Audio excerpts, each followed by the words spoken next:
हमारे जो साबका वज़ीर आज़म हैं वो एक तरह से एक कैंपेन चला रहे हैं कि ये मुल्क जो है श्रीलंका बनेगा। खुदा ना करे कि ऐसा हो। हम तसव्वुर भी नहीं कर सकते कि पाकिस्तान डिफ़ॉल्ट की कैटेगरी में आ जाए, हमें डिफ़ॉल्टर करार। पाकिस्तान ने आज अनाप शनाप कर्जे लेके अपनी इकोनॉमी को डुबा दिया है। क्या समझते हैं आपके उनका ये स्टेटमेंट पाकिस्तान को लेकर सही है या नहीं? नहीं नहीं, ये तो गलत स्टेटमेंट दिया है उन्होंने। झूठा है मोदी एक नंबर का। वैसे ही वो तो वैसे ही पाकिस्तान और मुसलमानों के खिलाफ है वो। लेकिन वो भी हमसे अलग हो गया बांग्लादेश। आपको नहीं लगता कि अभी सिंध के अंदर भी तहरीक चल रही है, गिलगित बल्तिस्तान के अंदर भी तहरीकें चल रही है? तब हालात और तब हालात हो रहे हैं। तब चेयरमैन तहरीक इंसाफ इमरान खान की सिक्योरिटी का मामला जमान पाक के इतराफ में पीटीआई इंतजामिया ने भी सिक्योरिटी इंतजाम सख्त कर दिए हैं। रात के वक्त मुकम्मल सिक्योरिटी सूरत हाल के पेश नज़र नई सिक्योरिटी लाइन्स लगा दी गई हैं। जमान पाक के इतराफ मजीद कैंप्स बढ़ाने का भी फैसला किया गया है। इसी पर बात करते हैं, वासिफ महमूद हमारे साथ मौजूद हैं। वासिफ बताइए। डाकुओं का है यहाँ, corruption is the name of the game. तो मुझे बताइए कि कोई मुल्क आपकी मदद। तो जय हिंद दोस्तों, फिर से आप लोगों के एक सुपर फास्ट के नई वीडियो में आपका स्वागत है। दोस्तों, जैसा कि अभी आप लोगों को जानकारी होगा, अभी आपने क्लिप में देखा होगा कि क्या बोलते हैं, पाकिस्तान में अभी जो माहौल चल रहा है वो इलेक्शन का माहौल चल रहा है, जो कि इमरान खान जो सोच रहे हैं कि जो इकोनॉमिक क्राइसिस हो रहा है, जो वहाँ के जो आवाम इतना परेशान हो चुके हैं, वहाँ पे चोरों डाकू का वो तो कंट्री है ही है, लेकिन इससे क्या फ़ायदा होने वाला है इमरान खान का। दोस्तों, सबसे आसान हो जाएगा इनको अपनी कुर्सी बचाने में, जो कि ये अभी जो कंडीशन चल रही है उसके मुताबिक आईएमएफ ने अपने घुटने टिका लिया है पाकिस्तान के अवामों को और वहाँ के सरकार को, जो कि ऐसा कंडीशन रख दिया है कि वहाँ के आवाम तो आवाम ही और वहाँ के सरकार भी परेशान हो गए हैं, जो कि एक रोटी के लिए भी तो मजबूर हो चुके हैं। और रही बात, आपको बता दूं दोस्तों कि आइए देखते हैं कि पाकिस्तानी मीडिया और वहाँ के अवामों का क्या कहना होता है, जो कि पाकिस्तानी मीडिया भी शॉक्ड हो गई है इस बात को लेके कि अब इमरान खान ऐसा क्यों सोच रहे हैं कि ये भी कंट्री जो है चोरों डाकुओं का तो पहले था ही था, और रही बात टेररिस्ट थे काफ़ी ज़्यादा। तो आइए देखते हैं इनका कहना क्या होता है। रुकावटें खड़ी की जाए, ऐसे फैसले करने चाहिए विजडम के साथ जिससे पाकिस्तान की जो इकॉनमी उसको सहारा मिले।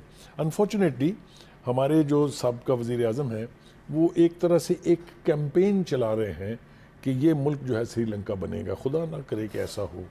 हम तसव्वुर भी नहीं कर सकते कि पाकिस्तान डिफ़ॉल्ट की कैटेगरी में आ जाए, हमें डिफ़ॉल्टर करार दे दिया जाए।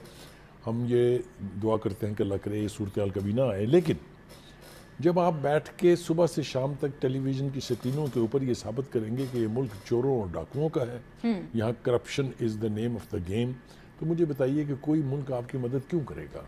बुखारी साहब, लेकिन आप ये भी तो देखें ना, पिछली हुकूमत ने जो करना था सो कर दिया। इस हुकूमत ने अब क्या करना है? इनको भी आए काफ़ी वक्त हो चुका है। इसहाकडार साहब के वादे भी याद थे, वो सब कहाँ गए? देखिए, मैं एक वो कहते हैं ना कि हकीकत बयान ज़रूर करनी चाहिए। पहली बात तो ये है कि जब तक जनरल बाजवा आर्मी चीफ थे उन्होंने तो हुकूमत इनकी कायम नहीं होने दी। जिस तरह वो बकौल इमरान खान साहब के सारे फैसले उनके वो करते थे, इनके भी इब्तदाई दौरों यानी नवंबर तक तो इनको होश नहीं आने दी ना उन्होंने। एक के बाद दूसरा पटाखा, तीसरे के बाद चौथा धमाका, इस तरह की जो ऊंच नीच रही है तो हुकूमत कहीं भी नहीं थी। मैं बिल्कुल आपको ईमानदारी से कहता हूँ कि लगता था कि गवर्नमेंट की रिट जो है ये लार्जली कंप्रोमाइज्ड है। लिहाजा इसका मतलब ये हुआ कि अगर नवंबर तक की 29 नवंबर को चेंज ओवर हुआ है ना, तो फिर दिसंबर एंड जनवरी 2 ही महीने तो हुए हैं इनको। 2 महीने में अगर आप ये समझें कि कोई भी हुकूमत जो है वो इस तरह की बिगड़ी हुई, इस तरह की बिखरी हुई इकॉनमी को स्टेबलाइज कर सकती है, तो वो मुमकिन नहीं है। दूसरी बात, इकोनॉमिक स्टेबिलिटी जो है नहीं आ सकती, उसका तसव्वुर भी मुमकिन नहीं है अगर पॉलिटिकल स्टेबिलिटी नहीं है। आप मुझे बताइए पॉलिटिकल स्टेबिलिटी कहाँ है? अच्छी खासी 2 हुकूमतों को और 2 असम्बलियों को आपने तहलील करके हुकूमतों की छुट्टी कराई और फिर वही इलेक्शन लड़ने जा रहे हैं उन्हीं लोगों के साथ। ये इकोनॉमिक स्टेबिलिटी की बातें हैं? ये मुल्क की इकॉनमी को संभालने के लिए कोऑपरेशन है? ये तो मेरे ख्याल से वो नेगेटिविटी है और वो नेगेटिव एटीट्यूड है जो किसी भी मुल्क की इकॉनमी क्या उसकी हर चीज़ को तबाह करके रख देगा। मैं इस वक्त ब्लेम गेम नहीं कर रहा हूँ, हम सिर्फ रियलिटीज़ देख रहे हैं ग्राउंड पर के क्या है। तो एक तो ये कि इस हुकूमत को टाइम, इसीलिए वो कह रहे हैं ना कि खुदा के लिए ये इंतखाब का ड्रामा जो है इसको आप बंद करें, ठीक है। आप थोड़ी सी इकोनॉमिक स्टेबिलिटी आने दें। IMF के साथ नेगोशिएशंस तो कामयाब करानी पड़ेंगी अगर हमने सरवाइव करना है तो। ठीक है। देखिए जो इसहाक डार साहब का लहजा है हमें समझ आती है, उसके अंदर तलखी है, उसके अंदर बहुत सारी ऐसी चीज़ें हैं जो वो करना चाहते थे नहीं कर पाए हैं, बावजूद उसकी वजह से ताखीर भी हो वो रही है। दुनिया को लीड कर रहे हैं। नहीं, वो दुनिया को तो लीड नहीं कर रहे, लेकिन बेहतर पोजीशन में है।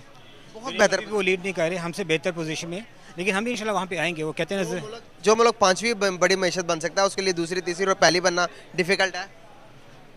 मेरा नहीं ख्याल कि डिफ़िकल्ट है, लेकिन मेरा ख्याल में हम भी वहाँ तक आ सकते हैं। सर कैसे? सिर्फ थोड़ी वही बात कि हम भी एक पॉलिसी बनाएं और उस पर अगले 10, 20, 30 साल के लिए अमल बंद रहें बगैर किसी इंटरफेरेंस के, तो हम बखल पहुँच सकते हैं वहाँ तक। सर आज तक हम किसी भी अगर इकोनॉमी की बात करेंगे तो हमने इकोनॉमी में अपने मुल्क को गिरते हुए देखा, इन पॉलिटिशियंस के हाथों, चाहे जिसके भी हाथों हुआ। लेकिन क्या समझते हैं आप कि इसमें बहुत ज़्यादा जिम्मेदार पॉलिटिशियन है या हम खुद अपने इन हालात के जिम्मेदार? किसी एक शोबे को जिम्मेदार तो नहीं हम ठहरा सकते, उसमें सभी हैं। जब सियासतदान आते हैं तो उनको हटा दिया जाता है, जब दूसरे लोग आते हैं वो भी डिलीवर नहीं कर पाते, तो जिम्मेदार तो मेरे ख्याल सभी हैं, एक आम आदमी भी है। अगर मैं अपना काम रिश्वत बगैर दिए बगैर करवाऊँ तो फिर तो मैं अपने आप को कह सकता हूँ भी मैं सही हूँ, लेकिन मुझे भी पता है मेरा काम नहीं होता सिस्टम को ब्रेक किए बगैर, तो फिर मैं भी शामिल हूँ। क्या आप पड़ोसी से अब हालात ठीक कर ले? सॉरी, अपने पड़ोसियों से हालात ठीक कर ले? हमारे हालात तो ठीक है, हमने तो हम कभी भी हालात नहीं बिगाड़े। अलबत्ता वो थोड़े से कहते हैं ना कि जब वो थोड़ा सा पावर ज़्यादा आती है तो वो थोड़ा सा इंसान आउट ऑफ कंट्रोल हो जाता है, तो वो थोड़े से आउट ऑफ कंट्रोल है, हम नहीं है। पावर तो शुरू से उनके पास आता। नहीं, ऐसा नहीं है। 71 से पहले हम उनके ऑलमोस्ट टक्कर पे थे। 71 कैसे? देखिए ना, उसका दुनिया का इस्लामी दूसरा बड़ा या शायद पहला बड़ा इस्लामी मुल्क था पाकिस्तान, जब हम यूनाइटेड थे बांग्लादेश के साथ। अब हम नहीं हैं।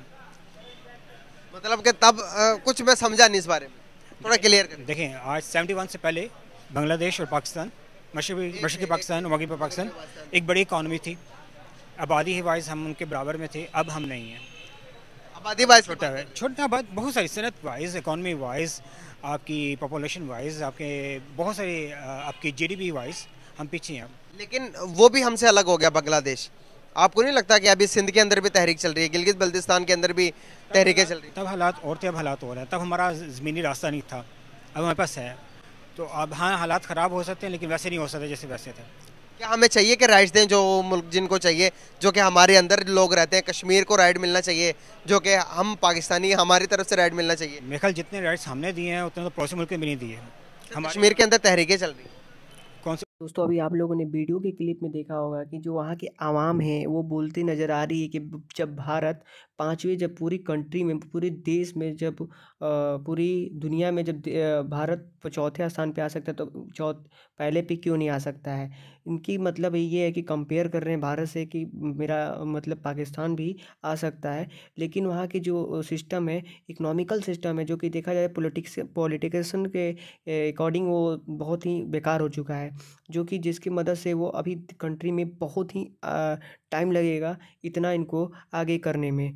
तो बात यहाँ तक की है कि इमरान खान ये भी सोच रहे हैं कि जब तक कुर्सी खाली है, अभी इलेक्शन का माहौल जो चल रहा था, वो सोच रहे हैं कि मेरे हाथ में आ जाए और ये कंट्री को एकदम ध्वस्त कर दूं, जैसे पिछले कर रखा था, इन्होंने पहले कर रखा था। उसी तरह दोबारा सोच रहे हैं, जैसे भीख मांगने के लायक भी न बचे पाकिस्तान, ऑलरेडी तो मांग ही रहा है। तो दोस्तों आपका क्या राय है, ये चीज़ कमेंट में ज़रूर बताइएगा, ताकि ये पाकिस्तान कब तक इस तरह परेशानी का सामना करता रहेगा, ज़रूर कमेंट में ज़रूर बताइएगा दोस्तों।